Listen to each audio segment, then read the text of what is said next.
Welcome back. I'm still with Talk's international editor, Isabel Oakeshott. Before we get to the Chagos Islands, Isabel, just had a text from someone who quite understandably hasn't put their name on it. Very interesting, though, when we were talking about bonuses to the desk jockeys at the MOD, the civil servants. We probably should have said, well, what about the brave people in our armed forces who put their lives on the line, who are on the front line, the military personnel? So this person has written in and said, I'm serving in the armed forces and I can guarantee you that none of us got any sort of bonus. These bonuses will be for high-level civil servants, most likely for those who have advocated for diversity and inclusion the hardest. He's probably right. But yeah, while we're talking about these desk jockeys getting 57 million quid's worth of bonuses last year, our soldiers, our sailors and our pilots, our Air Force people do not get bonuses. So there's something wrong there, I would suggest. Let's move on to the Chagos Islands. And yesterday, you know that bloke Darren Jones, you know, the one who thinks that most of the migrants coming across the channel are women, babies and children. He's the chief secretary to the Prime Minister. He's a particularly absurd character, very funny guy. He doesn't, not in a good way. So he's on TV. So Donald Trump, as you know, yesterday tweeted that giving away the Chagos Islands was an act of great stupidity and displayed Britain's tremendous weakness. This was ridiculous, he said. That's what he tweeted yesterday morning. An hour later, Darren Jones is on the TV saying, Donald Trump absolutely, completely supports us giving away the Chagos Islands. I said, no, he doesn't. You know, they talk about gaslighting us. Anyway, Keir Starmer had to deal with this at Prime Minister's questions in Parliament today because Kemi Badenoch, the Tory leader, challenged him on the madness of giving away the Chagos Islands, the strategic Chagos Islands in the middle of the Indian Ocean, a big airstrip on one of the islands called Diego Garcia, which always sounds to me like a sort of Barcelona footballer. But Diego Garcia has got an airstrip, military airstrip, used by us, but used greatly by America, and that is to patrol the Middle East and the Far East. It's very strategic. And Keir Starmer and that cretin, the Attorney General Richard Hermer, and Jonathan Powell, that guy who's been working for Labour since I think it's 1837, never seems to go away. It's like a bad disease, you can't get rid of him. They have all handed the Chagos Islands to Mauritius, China's best friend, because they say it's a matter of international law. They don't like imperialism. They think it's a colonial, sort of colonial backstep, and therefore we have to get rid of this imperialistic, these remnants of our empire. We have to get rid of it. Ridiculous. Putting national security of Britain at risk and the security of the entire West at risk. So Trump, finally, I think he's been very slow on this, very sluggish. He sort of finally woke up to this week and sort of went a bit mad about it, and quite rightly. It doesn't seem like he's managed to stop the deal going through, because when Starmer got wind of the fact that Trump was on the warpath over the Chagos, all of a sudden calling it an act of great stupidity, Starmer last night rushed the Chagos deal through Parliament. Ridiculous. But anyway, today, around about lunchtime, Kemi challenged him on it and said, look, you're going round saying, David Lammy, the Deputy Prime Minister, said, don't worry about Chagos, there'll be no question of any deal to give away those islands without the approval of the United States of America, the President, Donald Trump. No question. Well, he has to approve. Yesterday, he made it crystal clear that far from approve, he thinks it's an act of great stupidity. So Kemi challenged Keir on this, and this is his squirming reply. Have a look at this. President Trump deployed words on Chagos yesterday that were different to his previous words of welcome and support when I met him in the White House. He deployed those words yesterday for the express purpose of putting pressure on me and Britain in relation to my values and principles on the future of Greenland. Mr. Speaker, he wants me to yield on my position, and I'm not going to do so. Let's talk about those. Well, first of all, that's just weasel words. The president made it very clear yesterday he does not approve of this deal.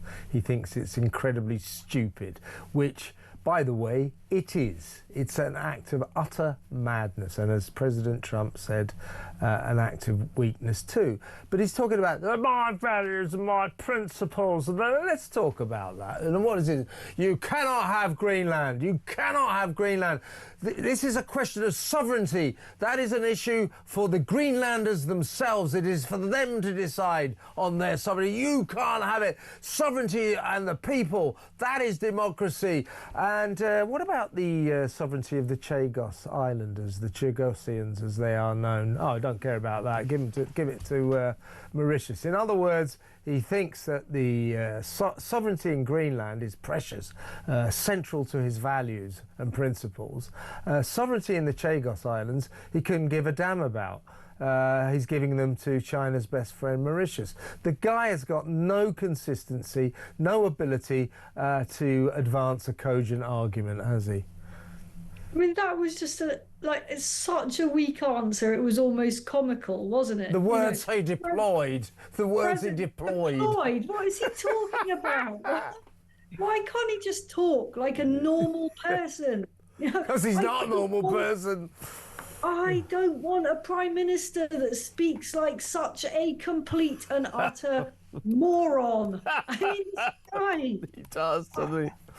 I just despair. I absolutely despair. Look, I mean, giving away the Chagos is an act of such astonishing, unnecessary self-harm that it is hard to find the words to describe its treachery and the sheer pointlessness of doing this. And the truth is, you're right, that Trump has been very slow to this. It's almost as if he's hearing it for the first time. I think he sort of is. I don't think he gave it the time of day. I don't think he concentrated on it. I don't think he's probably going, Chagos, where's that? He didn't.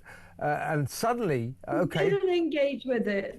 That's the truth. He didn't, because I know that great efforts were made with people close to him to lobby them. And for whatever reason, they didn't succeed in getting it into his mind at a time when it could have really made a difference.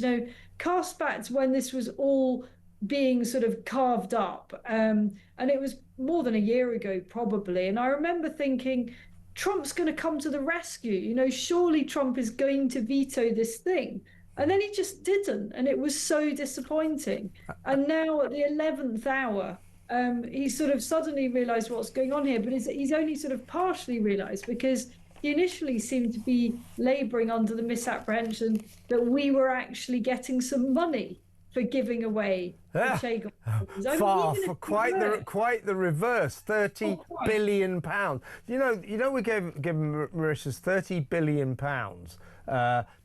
to give them the islands. I mean, I don't really can't work that out. And our the money we've given them is so generous that all Mauritians now, because of our 30 billion, don't have to pay income tax anymore.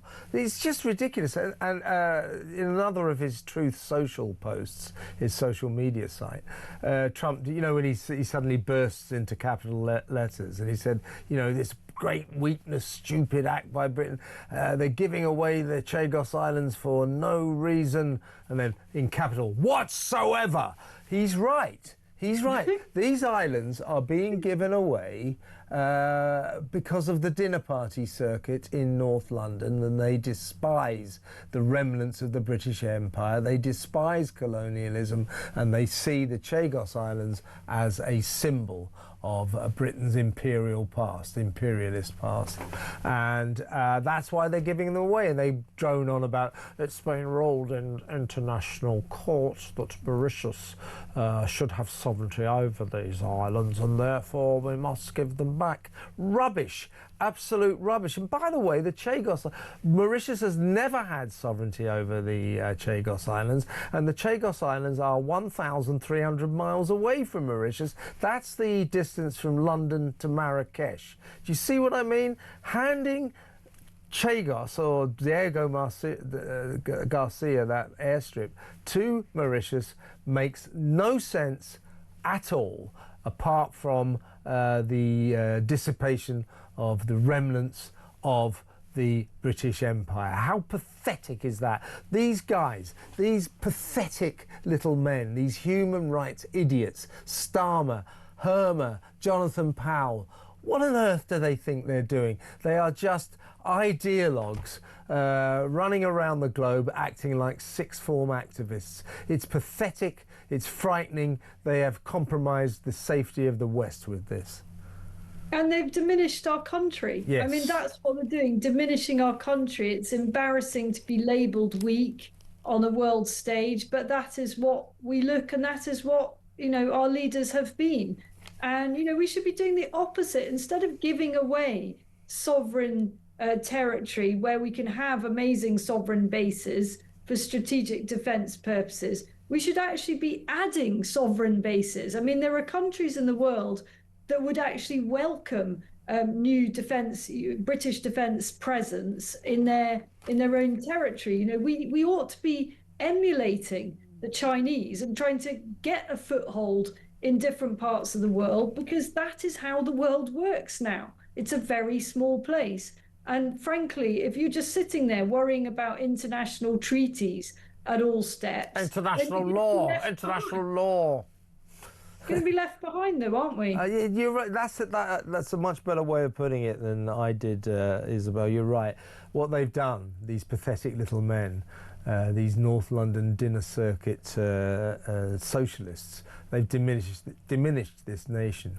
But there's something worse than that. They've threatened, they've compromised the security of this nation. Yep. They've compromised the security of the United States of America. They've compromised the security of the West on the altar of their own ludicrous, outmoded ideology. It's pathetic. It is so pathetic. By the way, breaking news, Donald Trump will not now be imposing tariffs, the ones that he threatened on us and the rest of the Europe over Greenland. So he's, I'll just quickly read out his statement. It's fairly long, but bear with me. Based upon a very productive meeting that I have had with the Secretary General of NATO, Mark Rutte, we have formed the framework of a future deal with respect to Greenland and, in fact, the entire Arctic region. This solution, if consummated, will be a great one for the United States of America and all NATO nations. Based on this understanding, I will not be imposing the tariffs that were scheduled to go in effect on February the 1st. Additional discussions are being held concerning the Golden Dome, that's his weapon dome thing that he wants to build in Greenland, as it pertains to Greenland. Further information will be made available as discussions progress. Vice President J.D. Vance, Secretary of State Marco Rubio, Special Envoy Steve Witkoff and various others, as needed, will be responsible for the negotiations. They will report directly to me. Thank you for your attention to this matter. So very quickly, Isabel, he's not going to get Greenland, and he's realised it. Yeah, I mean, he's basically caved. Yes, exactly. He's caved, and he's going to be putting a little bit more defence sort of systems in Greenland than they had before. That's it. I mean, I don't think that Greenland, Denmark, or really anyone else would have massively objected if that's where he'd even started the argument. It's not like he's played to get 1,000 and everybody is settled very angrily at 100. If he just asked for 100 in the first place, he'd have got it. Yeah, I mean, as I said, I thought there was a solution to this that could have been that the European leaders, including Starmer, just said to Trump, listen, get this through your head. No ifs, no buts. You're not getting Greenland. You're not buying Greenland. But of course, you're the most powerful nation on the face of the earth. If you want Greenland, why don't you invade? See how that looks. In other words, what's happened here is old Big Mouth. I mean, I like Trump, and I think I wish we had as dynamic a leader as he is, but he's eccentric, as we've been discussing. But what's happened here is he's realised that he's overdone it. And so we've got, so we've ended up with a sort of fairly standard issue negotiation. Yeah, you can have a few bases, NATO will have a few bases, we'll put a few weapons on there, you know, everybody's happy. So it's not much at all, doesn't amount to a hill of ice beans as they have in Greenland. So that's that, folks. No tariffs. America's not going to demand Greenland anymore. Thank you very much, Donald, for that entertaining interlude. We'll move on to the next one now.